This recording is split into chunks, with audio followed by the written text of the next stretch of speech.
Bismillahirrahmanirrahim. Assalamualaikum warahmatullahi wabarakatuh. Alhamdulillahirabbil alamin. Wassalatu wassalamu ala sayyidil mursalin nabiyyina wa maulana Muhammadin, amma ba'd. Polarek TV yang berbahagia dimanapun Anda berada, kembali kita ngaji di program Titian. Sebagai orang tua, tentu kita sangat mendambakan tumbuhnya seorang putra-putri yang saleh salihah. Karena sebagaimana tersebutkan dalam hadis sahih, idza mata ibnu adama inqata'a 'amaluhu illa min thalathin. Ada 3 hal investasi akhirat yang bisa mulai kita tabung hari ini. Yang pertama adalah sedekatin jariyah, sedekah jariyah. Yang kedua adalah au ilmin yuntafa'u bih, ilmu yang bermanfaat. Yang ketiga au waladin salihin yad'ulah, tumbuh kembangnya seorang putra yang saleh yang mendoakan orang tuanya. Jadi baginda Nabi itu menyebutkan satu dari 3 investasi akhirat yang abadi adalah tumbuh kembangnya putra-putri yang saleh salihah. Di era modern seperti ini, tentu itu menjadi PR tersendiri bagi kita sebagai orang tua untuk mengondisikan putra-putri kita itu bisa tumbuh kembang sesuai yang tersebutkan oleh baginda Nabi, waladin salihin yad'ulah. Di tengah peradaban yang begitu modern, digital, ditambah lagi gaya hidup, sistem sosial, dan seterusnya, kita harus mulai perhatian untuk menemukan formula yang sekiranya bisa kita aplikasikan dalam mengedukasi putra-putri kita untuk mampu tumbuh kembang menjadi saleh salihah. Tentu kita sudah pernah atau sering mengikuti sekian parenting, sekian tips kepengasuhan, tips edukasi, tips dan seterusnya dan seterusnya dan seterusnya. Itu baik untuk memperkaya wawasan kita, untuk menemukan formula yang pas untuk putra-putri kita pada akhirnya mampu tumbuh menjadi saleh salihah. Dalam kesempatan kali ini saya akan menyajikan satu temuan oleh seorang mahasiswi berkebangsaan Mesir, namanya Sarah binti Khalil al-Mutiri. Beliau mahasiswi pasca sarjana di Universitas Ummul Qura, Makkah. Konsentrasi yang beliau ambil adalah pendidikan Islam. Dalam karya ilmiah beliau, Sarah binti Khalil al-Mutiri ini, itu beliau menyajikan sebuah tesis yang berjudul Khiwarul Aba Ma'al Abna fil Qur'anil Karim wa tatbiqatuhu at-tarbawiyah. Karya ilmiah itu dia beri judul dialog antara seorang ayah dan putranya yang termuat di dalam Al-Qur'anul Karim dan sisi aplikatifnya dalam dunia pendidikan. Jadi si mahasiswi ini, Sarah binti Khalil Al-Mutiri, ini mencermati setiap ayat. Dia pilih ayat-ayat yang berisi dialog langsung, yang direkam, diabadikan oleh Allah di dalam Al-Quran, dan ditemukan ada 17 dialog antara anak dan orang tuanya. Ke-17 ayat ini itu tersebar di 9 surah dalam Al-Quran. Ada yang di surah Al-Baqarah, surah Al-An'am, surah Hud, surah Yusuf, surah Luqman, surah Maryam, surah Al-Qasas, surah Al-Ahqaf, dan surah As-Saffat.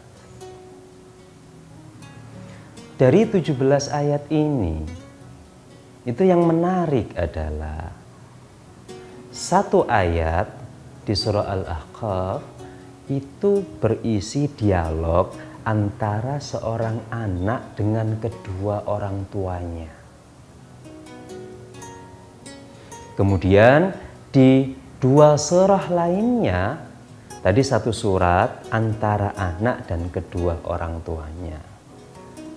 Kemudian 2 ayat itu antara anak dengan sang ibunda. Sisanya, tadi kan ada 17 nih, dikurangi 1 antara anak dan orang tua, dikurangi 2 lagi, berarti 17 dikurangi 3, tersisa 14 ayat. Nah, yang 14 ayat ini itu ternyata isinya dialog langsung antara seorang ayah dengan putranya. Kenapa? Al-Quran itu menyajikan segmen dialog langsung antara ayah dan sang putra itu porsinya lebih banyak. Dari 17 ayat yang ditemukan oleh Sarah tadi, yang 14 dialog antara anak dengan ayahnya, 2 ayat antara anak dengan ibunya, 1 ayat antara anak dengan kedua orang tuanya. Kenapa? Kira-kira kenapa kok porsi dialog langsung antara ayah putra disajikan banyak? Jangan kemana-mana, Polo. Akan kita lanjutkan.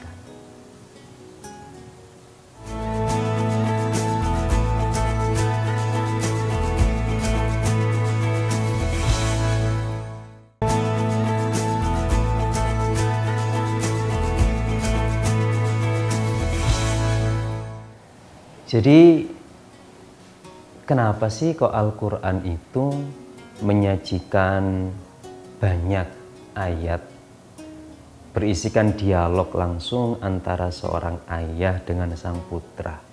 Dari 17 tadi itu 14 ayat. Sekarang kita melihat peradaban era kini, di mana sistem sosial yang sudah terbangun, kesibukan yang sudah terbangun, itu disadari atau tidak menjadikan sosok sang ayah itu menjadi terjauhkan dari putra-putri mereka. Semisal begini, yang paling umum yang bekerja itu adalah seorang ayah. Ayah berangkat pagi, pulang petang dalam kondisi capek. Dan tentu ketika di rumah pun, kadang-kadang tak cukup waktu bagi sang ayah itu untuk berjumbu dengan putra-putrinya. Sementara Al-Quran menyajikan porsi besar dialog langsung seorang anak, seorang ayah dengan sang putra. Nah, ini yang perlu kita perhatikan adalah Bolo, utamanya sebagai seorang ayah. Sesibuk apapun, tetap luangkan waktu untuk meningkatkan kedekatan emosional dengan putra-putri kita. Tentu upaya untuk meningkatkan kedekatan emosional ini banyak. Kita petakan jadi dua ya. Ikhtiar untuk membangun kedekatan emosional atau kedekatan batin antara sang putra dan sang ayah itu kita bisa bangun dengan dua hal. Pertama adalah dengan ikhtiar ruhani. Ikhtiar ruhani ini apa? Ikhtiar ruhani adalah sebagai seorang ayah, kita juga harus intens mendoakan putra-putri kita. Setelah sholat misalkan, mari kita doakan putra-putri kita, sebut nama mereka selengkap-lengkapnya. Kepada putraku Arsaka Muhammad Arfa Sasmaka Akbar, ya Allah semoga panjenengan menjaga. Kepada putriku Salma Amira Prajna Paramita Aishwarya, ya Allah semoga panjenengan menjaganya. Jadi kenapa Al-Quran itu menampilkan porsi lebih besar dari 17 ayat yang berisikan dialog antara orang tua dengan anaknya? Itu porsi dialog antara ayah dan anak itu disajikan 14 ayat. Ini adalah edukasi Qur'ani. Seolah-olah Al-Quran itu memaklumatkan bahwa peran sang ayah untuk pembentukan karakter sang putra sampai tumbuh menjadi saleh, putri menjadi salihah, harus didominasi oleh ayah. Sementara di lapangan hari ini, di era modern seperti ini, disadari atau tidak, betapa sang ayah itu sudah tersibukkan oleh aktivitas mencari nafkah, sehingga perhatian dia untuk membangun kedekatan emosional dengan sang putra putri ini memudar atau bahkan terabaikan sama sekali. Itulah kenapa dalam ilmu psikologi fenomena seperti ini itu dikenal dengan istilah fatherless atau father hunger,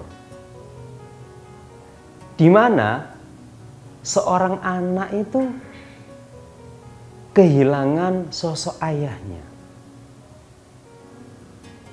Bukan karena ayahnya meninggal, ayahnya masih, hanya saja karena keintiman antara ayah dan anak tidak terbangun, karena ikatan batin, kedekatan emosional antara putra dan anak ini tidak dibangun, sehingga seorang anak itu merasakan sama seperti tidak punya ayah. Nah, ini patut diwaspadai, Bolo. Al-Quran tadi, edukasi Qur'aninya, ayah itu harus dominan dalam pembentukan karakter sang anak. Makanya disajikan banyak tadi, 14 dari 17 ayat. Nah, pertanyaannya sekarang, bagaimana di era modern seperti ini, dengan sistem sosial yang sudah berjalan seperti ini, dengan kesibukan ayah di luar rumah mencari nafkah untuk bisa tetap membangun kedekatan emosional? Ada dua hal. Pertama adalah ikhtiar ruhani,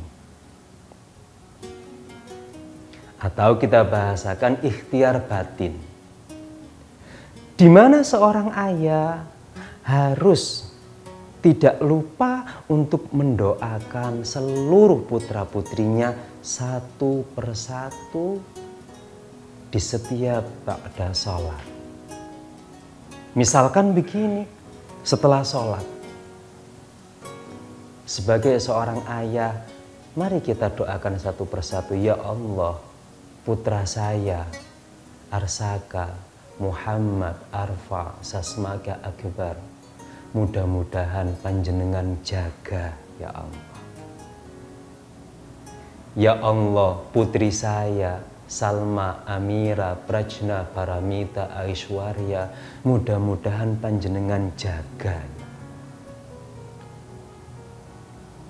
Sebagai seorang ayah, mendoakan satu persatu putra-putrinya adalah ikhtiar batin dan sebuah keniscayaan. Harus dilakukan. Yang kedua adalah ikhtiar lahir. Ini tentu dengan interaksi, intensitas interaksi, bermain dengan putra-putri, di sela-sela kesibukan di kantor, di tempat kerja, dimanapun, berbisnis, kita luangkan waktu untuk video call dengan putra-putri. Nanya kabar, sedang apa, bercanda. Begitu sampai di rumah, meskipun dengan kepenatan setelah mencari nafkah, tetap sempatkan untuk bercengkrama, bermain jika masih anak-anak, berdiskusi jika anak ini sudah beranjak dewasa. Terus bangun interaksi itu, terus bangun komunikasi itu. Agar apa? Agar sosok ayah dominan dalam kehidupan putra-putri. Ada satu tips aplikatif dari sahabat Sayyidina Ali bin Abi Thalib radhiyallahu ta'ala anhu wa karramallahu wajha. Baginda Sayyidina Ali karramallahu wajha itu punya tips aplikatif parenting atau mendidik putra-putri dengan konsepnya 7x3. Apa itu 7x3? Jangan kemana-mana Bolo, akan kita lanjutkan setelah ini.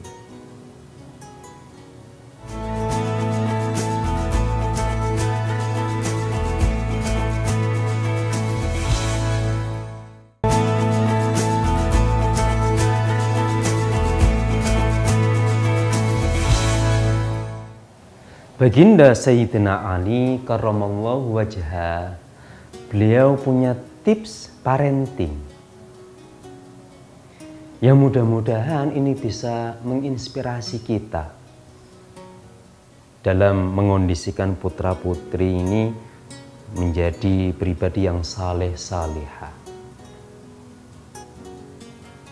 7x3 di sini adalah 7 tahun pertama putra-putri itu harus kita perlakukan seperti seorang raja.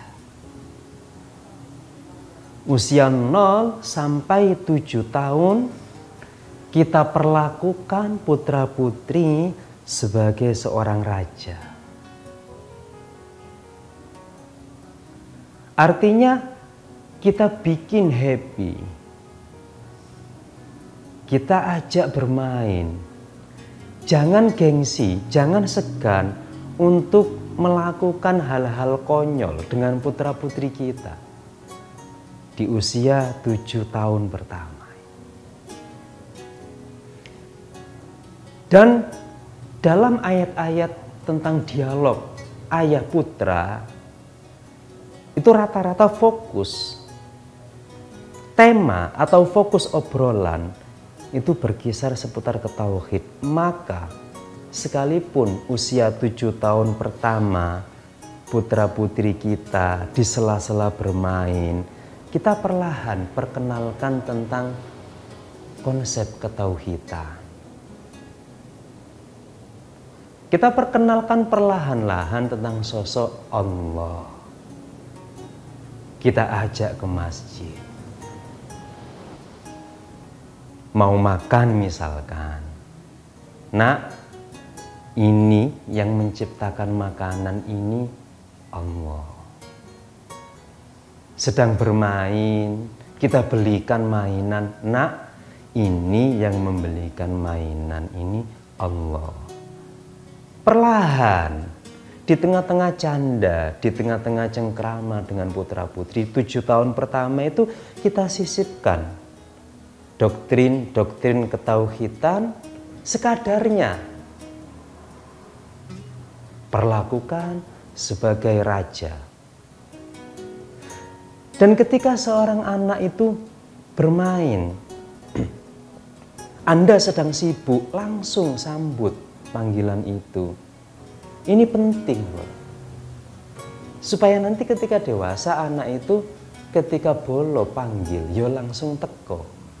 Karena di waktu kecil saat dia memanggil bolo, ayah ayo bermain, sesibuk apapun langsung jawab, iya nak, ayo bermain. Perlakukan seperti raja. Yang kedua, dari usia 7 sampai 14 tahun, perlakukan anak sebagai tawanan. Tawanan di sini maksudnya adalah ayah utamanya itu juga harus mulai memberikan rambu-rambu. Makanya di rentan usia 7 sampai 14 tahun ini kita sudah diperintahkan sama agama untuk mengajarkan sholat. Untuk mengajarkan anak itu mulai melaksanakan rukun Islam yang 5 itu. Ya tentu haji belum, tapi yang 4 itu mulai dari syahadat, sholat dan seterusnya mulai kita latih. Tidak lagi kita los seperti di 7 tahun pertama. Kita perlakukan sebagai tawanan, kita memegang kendali. Kemudian 7 tahun ketiga, dari usia 14 sampai 21, perlakukan putra-putri itu sebagai seorang sahabat. Artinya dominasi ayah itu dikurangi untuk melatih kedewasaan sikap seorang anak. Beri kepercayaan kepada anak. Latih dia untuk menentukan keputusan sendiri. Menentukan pilihan sekolah. Meskipun kita juga turut memberikan input, masukan. Tapi perlakukan sebagai sahabat. Coba kita lihat dialog baginda Nabiullah Ibrahim kepada sang putra Nabiullah Ismail. Ya bunayya inni ara fil manami anni atbahuka fandur madza tara. Surat As-Saffat ayat 102. Wahai anakku, sesungguhnya aku melihat, bermimpi, aku itu menyembelih engkau nak. Fandur madza tara, bagaimana pendapatmu nak? Coba. Baginda Nabi Ibrahim tahu betul itu wahyu. Tapi tak lantas beliau semena-mena, nak pokok bapak oleh wahyu belawakmu, kon kudu gelem. Tidak.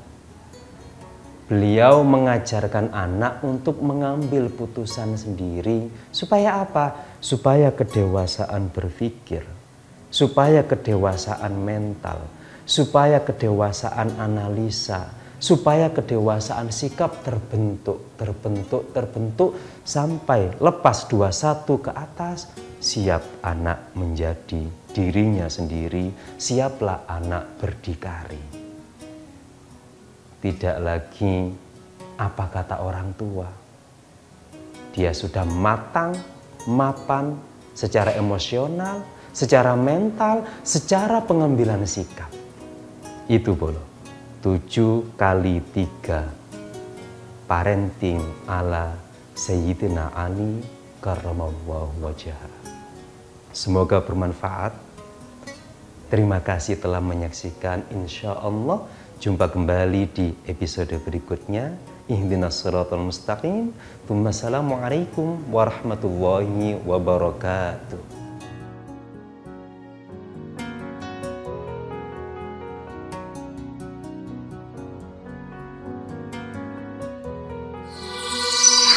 Arek TV.